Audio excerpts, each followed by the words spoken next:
So guys आज हम जानेंगे बजरी तोतों के बारे में। जी हाँ दोस्तों, बजरी तोतों की जनरल इन्फॉर्मेशन मतलब कि जो एक्सपर्ट है उनके लिए वीडियो नहीं है, वो यहीं से वीडियो को छोड़कर जा सकते हैं।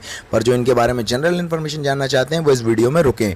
जी हाँ दोस्तों, ये है हमारा ऑस्ट्रेलिया का पैरोट। बहुत ज़बरदस्त करता है ये ब्रीडिंग, अंडे बच्चे बहुत ज़बरदस्त करता है।